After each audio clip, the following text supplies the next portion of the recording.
Bienvenue sur le podcast Artisan Développeur, l'émission qui combine technique et agilité pour partager la passion du code. Aujourd'hui, je suis avec Stan Leloup et c'est un plaisir tout particulier car, cher auditeur, tu ne le sais probablement pas, mais si ce podcast existe, c'est beaucoup grâce à l'influence du travail de Stan et en particulier des deux podcasts qu'il anime. Donc encore merci Stan et bienvenue sur le podcast. Avec plaisir, merci de m'accueillir Benoît. Je t'en prie. Comme c'est la première fois, est-ce que tu peux te présenter en 1 minute ? Parfaitement, je m'appelle Stan Leloup.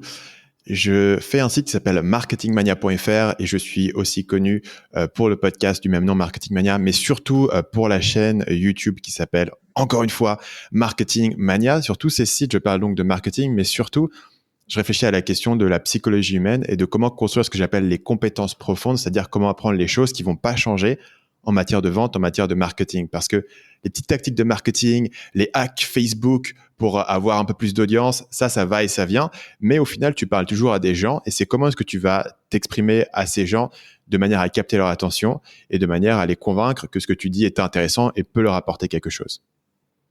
Et justement, j'avais été un grand fan de ta série sur l'influence et manipulation. Et j'avais pensé à ça lorsque je faisais le podcast sur Fire Festival. Je te propose qu'on en parle. Mm-hmm. Quand j'ai regardé le reportage sur Netflix, moi, j'étais littéralement médusé. Bien sûr, il y avait le contraste entre la promesse, le rêve initial et la réalité. Mais au-delà de ça, ce qui m'a le plus questionné, et probablement parce que je pense que je pourrais tomber dans ce piège-là, c'est de voir tous ces pros s'entêter alors qu'il devient de plus en plus évident que ça va finir en cata. Comment est-ce qu'ils ont fait pour s'embarquer là-dedans ? Mais surtout, qu'est-ce qu'il fait qu'ils restent alors qu'ils vont dans le mur ?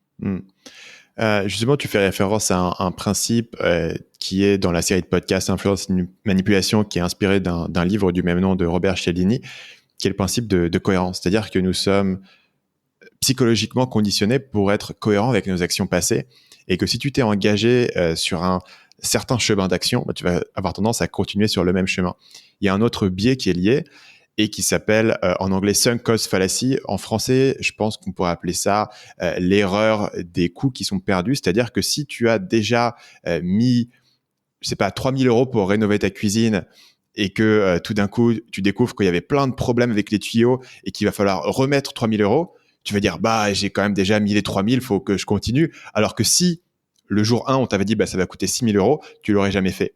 Et que donc, quand tu as déjà perdu de l'argent sur un truc ou quand tu as déjà été un parieur qui a mis de l'argent dans un certain système, tu vas dire, non, je peux pas avoir perdu tout ça, il faut que je continue dans cette voie, même si, de manière rationnelle, tu devrais arrêter parce que les informations aujourd'hui te disent que c'est la mauvaise voie où tu vas aller. Et si tu combines un petit peu ces deux éléments, plus la pression sociale d'être dans un groupe de personnes et t'as pas envie d'être le premier à dire oula, non, en fait, moi, je me casse parce que ça marche pas.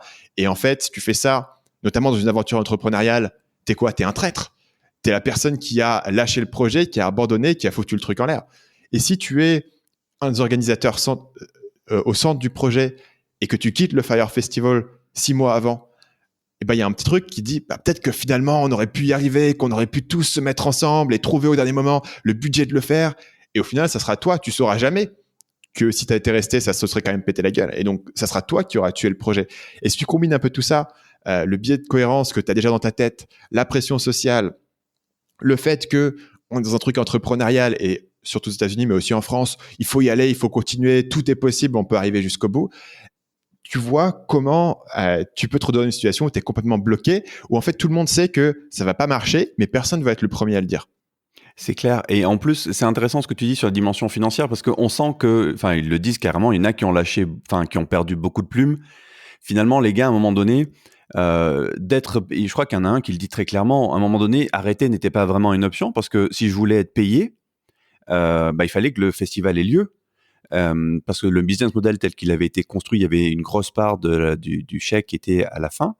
Et finalement, au lieu de dire tant pis, je m'assois aujourd'hui sur ça, il continue à investir, il continue à perdre de l'argent là-dedans avec l'espoir de récupérer un morceau, en fait. Et de toute manière, lui, donc le mec principal qui s'appelle, il me semble, Billy McFarlane ou un truc comme ça, ou McFarland, il s'était mis dans une position où il avait pas vraiment le choix en fait d'arrêter. parce que il avait emprunté tellement de sous qu'au final, si le festival devait pas se faire, donc il devait rembourser les places, etc., par rapport à l'argent qu'il avait emprunté, l'ensemble de ce qu'il avait construit sur toute sa vie s'écroulait. Et donc, en un sens, c'est peut-être lui, en fait, la seule personne qui à un certain point se comporte de manière parfaitement rationnelle, puisqu'au final, lui, il a presque rien à perdre, tu vois. Soit il a peut-être 90% de chances que le truc se pète la gueule, mais il a 10% de chances que miraculeusement ça fonctionne. Il va se dire, plutôt que d'admettre aujourd'hui que ça fonctionne pas et de tout perdre de toute manière, autant aller jusqu'au bout, faire tapis, bluffer sur les cartes que j'ai pas en main et espérer que ça marche.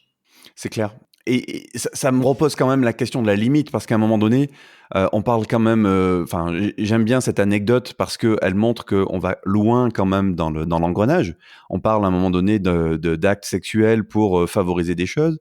Finalement, à chaque fois qu'il trouve une solution, tous ces pros qui entourent justement Billy, ils enfoncent un peu plus le système en fait.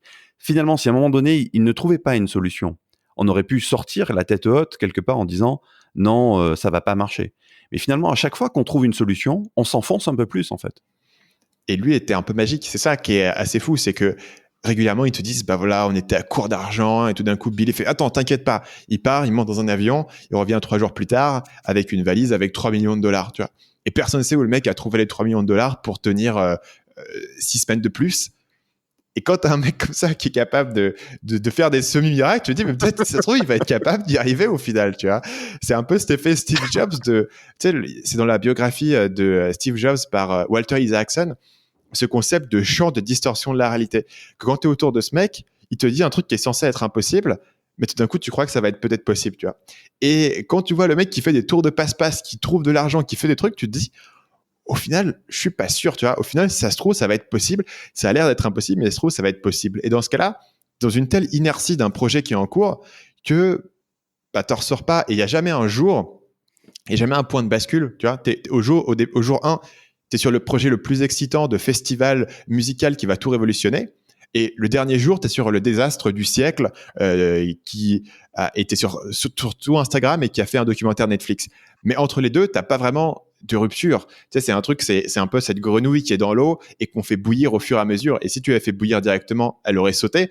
Mais là, elle va bouillir au fur et à mesure. Et je pense que psychologiquement, tu te fais facilement avoir. Et tu te dis, tu as facilement moyen de te dire quand tu es tout seul chez toi le soir, ça se trouve, on va y arriver. C'est pas sûr. J'ai pas envie d'être le premier à dire non. Et tu restes, tu sais pas. Et ça serait très compliqué d'être la première personne à dire non. Surtout que quand tu es face à une personnalité en face qui est beaucoup plus forte ou dominatrice ou qui a un peu cette aura que lui avait en tout cas à l'époque. Eh ben, écoute Stan, je te remercie pour ton intervention. Je te propose que ce soit le mot de la fin. Si les auditeurs veulent en savoir plus sur ton travail, ils peuvent venir où ? Le mieux pour commencer, si vous êtes un auditeur de podcast, c'est d'aller sur le podcast Marketing Mania. Si vous aimez les vidéos YouTube, là où je suis le plus connu, c'est sur la chaîne YouTube Marketing Mania. Vous verrez, il y a plein de vidéos qui sont un peu sur ce genre de sujet, sur la persuasion, sur la psychologie qui peuvent être intéressantes. Ben, encore merci d'être venu aujourd'hui, Stan. Merci à toi. Quant à toi, cher auditeur, j'espère que tu as aimé ce podcast. Et si c'est le cas, je t'invite à nous mettre 5 étoiles sur ta plateforme de podcast préférée. Ça aidera à faire connaître le podcast un peu mieux. Et je te dis à demain.